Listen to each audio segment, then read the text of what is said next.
আসসালামু আলাইকুম। আমি এখন দাঁড়িয়ে আছি বাংলাদেশের একমাত্র জনমানব শূন্য গ্রাম মঙ্গলপুরে। এটি ঝিনাইদহ জেলার অন্তর্গত কোটচাঁদপুর উপজেলার এলাঙ্গি ইউনিয়নের একটি গ্রাম।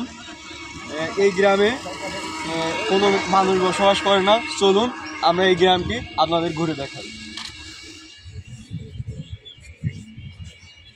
রং তুলিতে আঁকা ছবির মতো একটি গ্রাম মঙ্গলপুর, যেখানে রয়েছে গ্রামের অপরূপ প্রাকৃতিক সৌন্দর্য। তবে ঠিক কী কারণে মঙ্গলপুরে অমঙ্গলের ছায়া নেমে এসেছিল তা আমরা আজকের পর্বে জানার চেষ্টা করব। এই জনমানব শূন্য গ্রাম মঙ্গলপুরে একটি বিশাল আকৃতির পুকুর রয়েছে। পুকুরের পাশ ধরে আঁকাবাঁকা মেঠো পথ ধরে সামনে একটু এগোতেই লক্ষ্য করা যায় একটি টিউবওয়েল ও একটি বিশ্রামাগার। এখানে হয়তো পার্শ্ববর্তী গ্রামের কৃষকেরা বিশ্রাম নেয় ও তৃষ্ণা নিবারণ করে।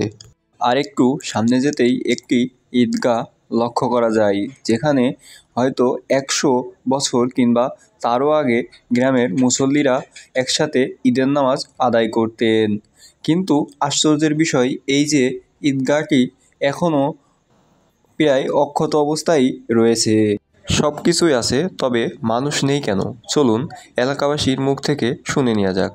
আগে সুন্দর গ্রাম ছিল, আমার বাপ দাদারাও করতে পারবে না। কয়েক বছর ঘটনা, প্রায় 200-250 বছর ঘটনা। এখানে ছিল এরা কিভাবে চলে গিয়েছে, কিভাবে না গিয়েছে কোনো লোকজন নেই। আজকে দীর্ঘ কয়েক বছরের চাষাবাদ। আমরা গল্প যা শুনে চাই তখন সবগুলো ফেলে টেলে দিয়ে ভারতে চলে গিয়ে কেউ মরে গিয়েছে, এরম হয়েছে। তাছাড়া বেশি কিছু বলতে পারবো না আমরা। অনেক মানুষ ছিল, ঘর বাড়ি ছিল, তারা সব মরে গিয়েছে, কেউ ভারতে চলে গিয়েছে, কেউ এরম ফেলে দিয়ে চলে গিয়েছে। এই আমরা কোনোদিনও দেখিনি, আমার বাপ দাদারা কেউ দেখিনি। এখন এখানে থাকে না কেন তো এই খবর আমি বলতে পারবো না। এই গ্রামে কেউ নেই।